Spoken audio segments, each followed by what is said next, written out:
आज मी तुम्हाला बाहीबद्दल सांगणार आहे. बाही कशी काढायची, अस्तरवाली बाही कशी काढायची ते बघा. आपण ज्यावेळेस बाही काढतो त्यावेळेस काय करतो, बाही अस्तरवर लागतो त्यावेळेस काय करतो, बाहीची उंची म्हणजे जेवढी असेल ती उंची अधिक प्लस त्याच्यामध्ये 1 इंच घेतो. तर ती बाही अशी साधी पहिल्यांदा साधीच बाही काढून घ्यायची. नंतर मग हे बघा अस्तर जॉईन करायचं. अस्तर जॉईन केल्यावर काय करायचं, ही बाही अशी ठेवून घ्यायची एकावर एक, बरोबर.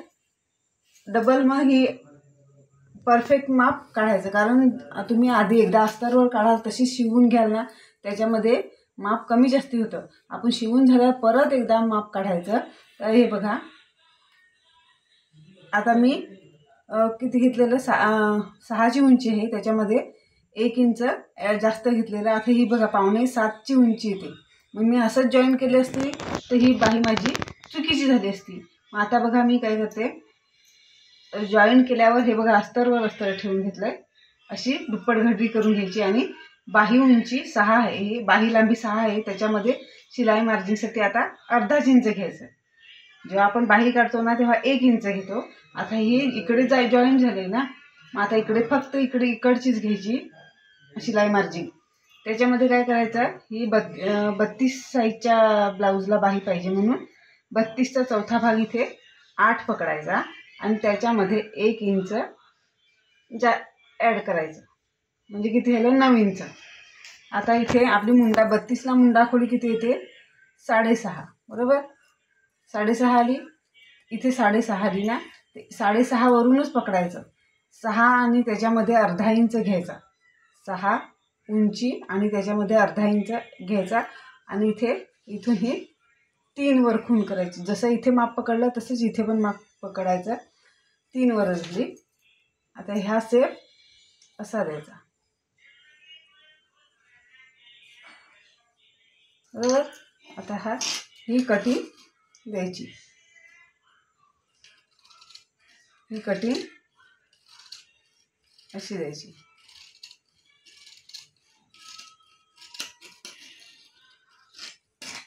इकडे जर तुमच्या मापापेक्षा जास्त कपडा येत असेल तर तो कट करून टाकायचा.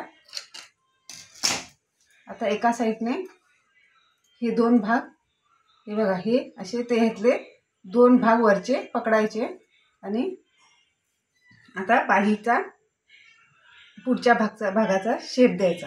आपण देतो जो अर्धा इंच तो शेप देऊन घ्यायचा. म्हणजे कुठून शेप द्यायचा, तर आपली मुंडाखोली 6.5 इंच येते ना, इथूनच फक्त ही कटिंग द्यायची. ही बघा हे 2च भाग पकडायचे. हे इकडचे भाग पकडायचे नाही. हे बघा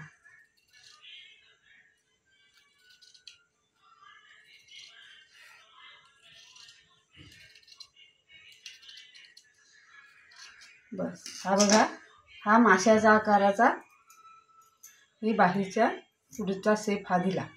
हा बघा हा असा शेप आला पाहिजे.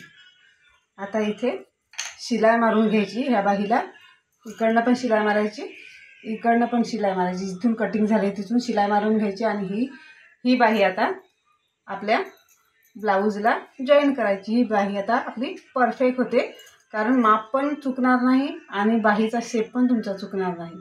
तर मैत्रिणींनो, व्हिडिओ आवडला असेल, तुम्हाला समजलं असेल तर लाईक करा, शेअर करा आणि कमेंट करा.